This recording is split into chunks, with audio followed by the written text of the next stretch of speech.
दोस्तों, आदमी में समर्पण की भावना है। जिस आदमी में समर्पण की भावना है, भगवान उसको बहुत कुछ देते हैं सर।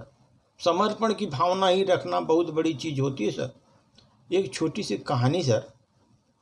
एक बार किसी देश में एक राजा था। वो अपनी प्रजा को हालचाल पूछने के लिए वो गाँव में घूम रहा था सर, अपने सिपाहियों के साथ, अपने मंत्रियों के साथ सर। तो घूमते घूमते उसके जो कुर्ते की बटन टूट गई सर, और अपने मंत्री से कहा पता करो इस गांव में कोई दर्जी है जो मेरे बटन को बना दे, सील दे। मंत्री ने पता किया। उस गांव में सिर्फ एक ही दर्जी था सर, जो कपड़े सीलने का काम करता था। उसको राजा के सामने लाया गया। राजा ने कहा तुम मेरे कुर्ते का बटन टाक दो। दर्जी ने कहा यह कोई बड़ा मुश्किल काम नहीं है सर। महाराज, ये कोई बड़ा काम नहीं है, मैं कर देता हूँ। उसने मंत्री से बटन लिया और धागे से उसने राजा के कुर्ते को फौरन बटन लगा दिया सर। क्योंकि बटन भी राजा के पास था तो उसको अपना धागा केवल प्रयोग करना था। उसने धागा लगा और उसको अपना जो है बटन को टांग दिया सर। राजा ने दर्जी से पूछा कितने पैसे हुए तुम्हारे? उसने कहा महाराज रहने दो, छोटा सा काम था, मैंने कर दिया। पर उसने मन में सोचा कि बटन राजा के पास था, उतने से सिर्फ धागा ही लगाया था, क्योंकि बटन तो लाया नहीं था, बटन तो यहीं पे था, खाली मैंने धागा लाकर उसको सीला था। तो फिर राजा ने दर्जी से कहा कि नहीं नहीं, बोलो कुछ चाहिए उसमें बताओ तुम। पहले उसने दर्जी ने सोचा सर कि 2 रुपये मांग लूँ सर।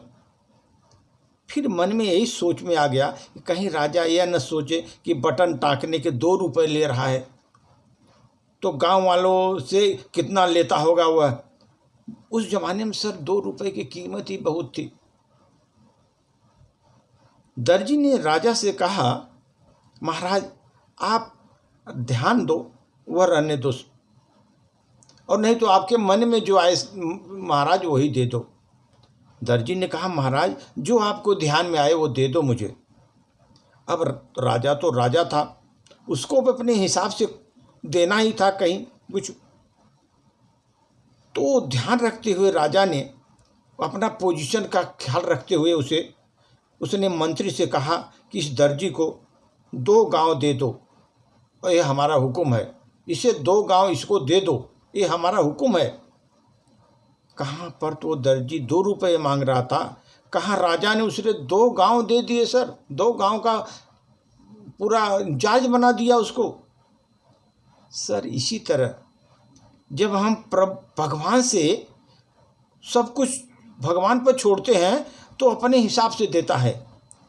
सिर्फ हम मांगने में कमी रह जाती है मेरी, भगवान ये दे दो मुझे, वो दे दो, वो कमी रह जाती है। और हम भगवान पर छोड़ते तो भगवान बहुत बड़ी चीज़ें देती हैं सर, उसमें कमी थोड़ा सा छोड़ता नहीं भगवान। इसीलिए सर पता नहीं क्या देना चाहता है। हम तो बड़ी तुच्छ वस्तु मांग लेते हैं, भगवान बड़ी चीज़ देने वाला होता है सर। इसलिए सर जो बड़े बड़े संत महात्मा, बड़े बड़े विद्वान हुए सर, उन्होंने कहा कि ईश्वर के चरणों में अपना समर्पण दे दो, ईश्वर के चरण में अपना समर्पण दे दो। उनसे कुछ न मांगो, केवल समर्पण की भाव रखो और उनसे कुछ मांगो नहीं।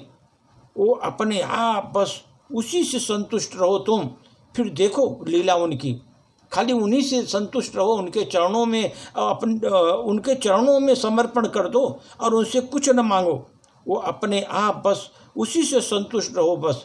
फिर देखो सर उनकी लीला, भगवान की लीला, वारे के न्यारे न कर तो कहना बहुत बड़ी अपार धन संपत्ति शोहरत प्रतिष्ठा सब दे देते हैं भगवान।